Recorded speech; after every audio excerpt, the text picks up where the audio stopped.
पढ़ेंगे तो उसमें लिखा हुआ है, एक मन्य अक्षरम यस्तु गुरु शिष्य निवेदयेत् पृथिव्याम नास्ति तद्द्रव्यम यदत्वा तो निर्णय भवेत्।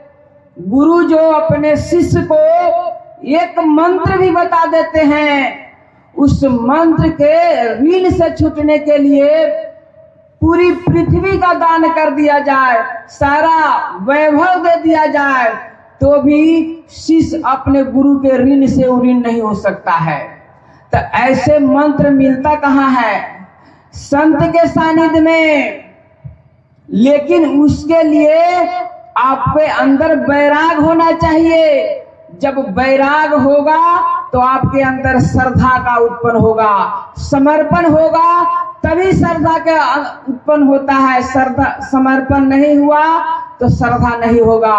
भगवान कृष्ण गीता में बोले हैं, श्रद्धावान लभते ज्ञानम मत परसयतेन्द्रिये ज्ञानम लब्ध्वा पराम शांति अचिरेनधिगच्छति। श्रद्धावान व्यक्ति को ज्ञान मिलता है।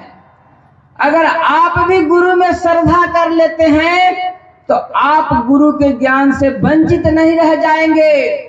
जैसे गुरु में वैराग्य है वैसे आप में भी होगा, तब यह बात चरितार्थ हो जाएगा। 8 पहर की मार बिन तलवार की, चुके नहीं ठाव लड़ाई धार की, उन्हीं से यह बने सिपाही लाग का, अरे हारे पलटू परे दाग पर दाग पंथ बैराग का। आसान नहीं है।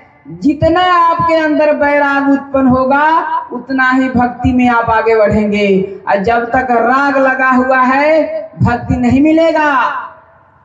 महर्षि रमन से किसी ने पूछा था कि असल में भक्ति है क्या? उन्होंने कहा, your self realisation is the greatest service you can render the world.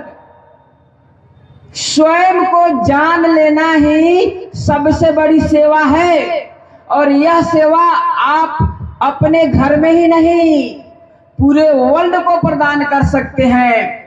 और यह सेवा सिर्फ संत सदगुरु से मिल सकता है।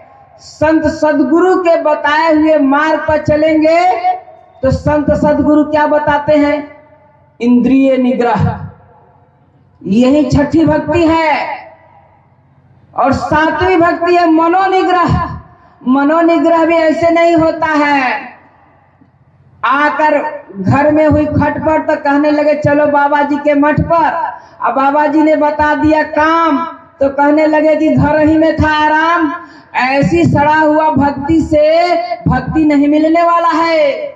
ऐसे मत समझिए कि गुरुजी को जा रहे हैं, खूब 2 दिन सेवा कर देंगे, गुरुजी दे देंगे। नहीं, गुरुजी अंतर की सब बातें जानते हैं। गुरु ऐसे नहीं है। राम के घर की बात कसौटी खड़ी है, झूठा टिके नहीं कोई। आज की घड़ी है, जियते जी मर जाइए, शीश ले हाथ में। अरे हारे पलटू ऐसा मर्द जो है तो परो यही बात में। साधारण भक्ति नहीं है। इतना प्रबल वैराग आपके अंदर होगा और गुरु के चरणों में प्रेम होगा, तब जानते हैं आपका मनोनिग्रह भी हो जाएगा। ये भी कहां से होगा? ये भी संत के सानिध्य में रहकर, संत सदगुरु के सानिध्य में रहकर ही यह हो सकता है। ऐसा नहीं है। संत का सानिध्य में कैसे रहना होता है? हम भी क्या घर बार छोड़ के बाबा जी बन जाएं? संत ऐसे नहीं कहते हैं। बल्कि स्वामी विवेकानंद का ये बात याद रखिए। स्वामी विवेकानंद जी ने कहा है, अ वोट में enter the water but water must not enter the vote. अर्थात इसका हिंदी होता है, पानी में नाव रहे कोई बात नहीं है, लेकिन नाव में पानी नहीं आना चाहिए, नहीं तो क्या होगा? डूब जाएगा। उसी तरह आप घर में रहे कोई बात नहीं है, परिवार में रहे कोई बात नहीं है, लेकिन अंदर से हमेशा यह समझिए कि हम तो घर में यह शरीर रह रहा है। मन आपका कहाँ रहना चाहिए? संत सदगुरु के चरणों में। हमेशा हर वक्त गुरु को याद करते रहेंगे, तब आप घर में रह कर भी समर्पण कर सकते हैं। और ऐसे बहुत संतों ने किया है, बहुत संतों का जीने का इतिहास है। इस संतों को जीने का अपने अंदर इस इतिहास को अपने अंदर उतारेंगे तो मुझे पूरा विश्वास है कि आपके अंदर वह भक्ति मिलेगा। पूरी रामायण पढ़ लीजिए। पूरी रामायण में भगवान के हाथ से मरने वाले कितने लोग हैं। भगवान का जन्म देने वाले राजा दशरथ, उनको भी वह गति नहीं मिला जो माता सवरी को मिला। कारण क्यों? क्योंकि माता सवरी अपने गुरु मतंग ऋषि की आज्ञा में रही है। अभी आप सुन रहे थे पूज्य बाबा लोग से कि 1 नहीं 2 नहीं 14,000 वर्ष रही है, इंतजार किया है। कैसे इंतजार करती थी सवरी जानते हैं?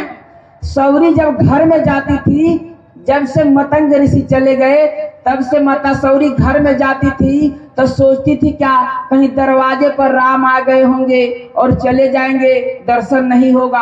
घर से भाग के दरवाजे पर जाती थी। रात को जब उसके सोने जाती थी बिस्तर पर तो सोचती थी कहीं भगवान आ जाएंगे, चले जाएंगे, हम रह जाएंगी, दर्शन नहीं हो पाएगा। इतने जागरूक रूप से भगवान का स्मरण करती रही। आप लोग खुद ही विश्वास करें, आप लोग खुद देखें कि हम गुरु महाराज को कितना समर्पण करते हैं और कितना विश्वास करते हैं। हाँ, ऐसा ही विश्वास आपको भी गुरु महाराज में हो जाएगा। जैसे माता सवरी इंतजार करती रही, पल पल हेरती रही, रोज जाती थी, फूल तोड़कर लाती थी, रास्ते में बिछाती थी और कहती थी कि हो सकता है भगवान अब आ जाएंगे। फिर उस दिन भगवान नहीं आते थे तो ये कभी ये नहीं सोची कि ये भगवान आते ही नहीं है, मैं क्या करने जाऊं। आप लोग तो 2-4 घंटे ध्यान पर बैठते हैं, अगर कुछ मिलता है नहीं, बाबा क्या करूं। और सहुरी कितने दिन तक फूल बिछाती रही, फिर मन में सोचती रही क्या कि आज नहीं आए हैं, हो सकता है कल आ जाएंगे, अब आ जाएंगे। ऐसी उत्कंठा होनी चाहिए, इसी को भक्ति कहते हैं। पल पल जीना गुरु के लिए हो जाए, पल पल समर्पण गुरु के लिए हो जाए। तब गुरु महाराज एक बात लिखाए है कि हरदम रटो कबहू न हटो, तुहे छेड़ेंगे न काल, गुरु धन्य है, गुरु धन्य है, गुरु दाता दयाल। ऐसे समर्पण हो जाएगा तो आपके पास काल भी नहीं आएंगे, बचाने वाले गुरु खड़े होंगे। ऐसे ही विश्वास से गुरु के चरणों में समर्पण कीजिए, आपके अंदर भक्ति जागृत हो जाएगा। यही थोड़ा सा आप लोगों को सुनाए, अपनी वाणी को यही विराम देते हैं। बोलिए प्रेम से श्री सद्गुरु महाराज की जय। श्री सद्गुरु महाराज की जय। हम लोग निरंजन बाबा से भक्ति के विषय में सुन रहे थे। कबीर साहब की वाणी में है, सुमिरन से सुख होता है।